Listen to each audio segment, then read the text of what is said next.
வணக்கம், welcome to மகள் YouTube channel. இன்றைக்கி நம்ம என்ன பார்க்க போகிறோம்னா வாழைப்பூ வடை. சரிங்களா, இதை எப்படி செய்யலாம்னு பார்க்கலாம் வாங்க. ரொம்ப டேஸ்ட்டாக இருக்கும், ரொம்ப ஹெல்த்தியானதும், பசங்களுக்கு லீவு நாளில் செஞ்சு தரலாம். இன்றைக்கி ஸ்நாக்ஸ் வாழைப்பூ வடை செய்ய போகிறோம். அதுக்கு நான் ஒரு 2 மணி நேரத்துக்கு முன்னாடி கடலைப்பருப்பு ஊற வச்சிருக்கேன். சரிங்களா, கடலைப்பருப்பும் கொஞ்சோண்டு பச்சரிசியும் போட்டிருக்கேன். இதை ஒரு 2 மணி நேரத்துக்கு முன்னாடி ஊற வச்சது. இதை நம்ம இப்போ அரைச்சிக்கலாம். அதுக்கு வாழைப்பூ வடை செய்யறதுக்கு ஃபஸ்ட்டு நம்ம கடலைப்பருப்பை அரைச்சிக்கணும். நெக்ஸ்ட் இதில் பச்சை மிளகாய் நறுக்கி வச்சுருக்கேன், பச்சை மிளகாய் சேர்த்துக்கலாம். இஞ்சி நறுக்கி வச்சுருக்கேன், அதையும் சேர்த்து எல்லாமே அரைச்சிக்கலாம். ஏன்னா குழந்தைங்களாம் பசங்க சாப்பிடும்பொழுது அதெல்லாம் பல்ல படும்பொழுது உங்களுக்கு காரமாக இருக்கும். பூண்டு, தேவையான அளவு உப்பு, அதுலேயே கருவேப்பிலையும் நம்ம சேர்த்துக்கலாம். கொஞ்சம் கொத்தமல்லி தழை வச்சுருக்கேன், அதையும் சேர்த்துக்கலாம். பருப்பு அரைச்சிட்டு வந்துட்டோம். இதை ஒரு பவுலில் நம்ம மாற்றிக்கலாம்.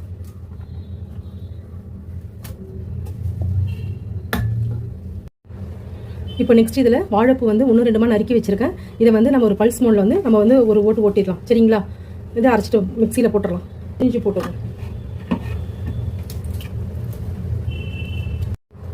இப்போது இதை அரைச்சிட்டு வந்துட்டேன். சரிங்களா, இதையும் நம்ம இப்போ வடைக்கு அரைச்சி வச்சுருக்கோம்ல, அதோட நம்ம கலந்துக்கலாம் அந்த மாவோட. இப்போது இதில் ஒரே ஒரு பல்லாரி நறுக்கி வச்சுருக்கேன், அதையும் நம்ம சேர்த்துக்கலாம். இப்போது இந்த மாவோட அவுள் ஒரு 10 நிமிஷத்துக்கு முன்னாடி ஊற வச்ச கெட்டி அவுள் இருக்குல்ல, அது ஊற வச்சுருக்கேன். இது நல்லா கொஞ்சம் மாவு மாதிரி இருக்குது. நம்ம இதையும் அதில் போய் சேர்த்துக்கலாம். சரிங்களா, அப்போ உங்களுக்கு சேர்க்கும்போது நல்லா கிறிஸ்பியாக இருக்கும். இந்த ஊற வச்ச அவுளையும் இதில் சேர்த்துக்கலாம். சரி, உங்களுக்கு கொஞ்சம் திக்காக இருக்கணும், வடை போகிறதுக்கு கரெக்டாக இருக்கணும். அதுக்காக தான் இந்த அவுள் சேர்க்குறது.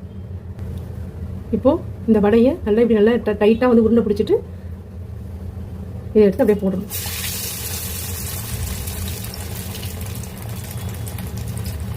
கொஞ்சம் நல்லா உருட்டணும், கொஞ்சம் டைட்டாக நல்லா இப்படி உருட்டணும். சரிங்களா, அப்போ தான் மாவுலாம் உங்களுக்கு பிரிஞ்சு வராது.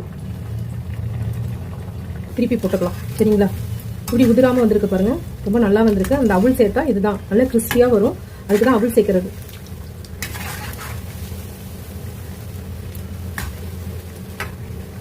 இது ரொம்ப ஹையில் வைக்க வேணாம், கொஞ்சம் சிம்லே வச்சு செய்யுங்க. அப்போ தான் உள்ளே நல்லா வேகும். இப்போ வடை நமக்கு நல்லா வெந்துருச்சு. இப்போ இதை நம்ம எடுத்துடலாம்.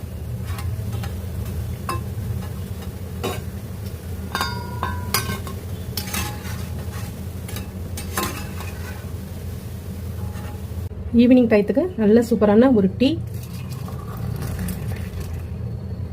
ப்ளஸ் வாழைப்பூ வடை. சரிங்களா, நீங்களும் ட்ரை பண்ணி பாருங்கள். அதுக்கு நான் சட்னி இருந்தது வீட்டில், தக்காளி சட்னி, கார சட்னி, அதை நான் வச்சுருக்கேன். சரிங்களா, நீங்களும் வீட்டில் ட்ரை பண்ணி பாருங்கள். பிடிச்சிருந்தா லைக் பண்ணுங்கள், ஷேர் பண்ணுங்கள், கமெண்ட் பண்ணுங்கள். தேங்க்யூ.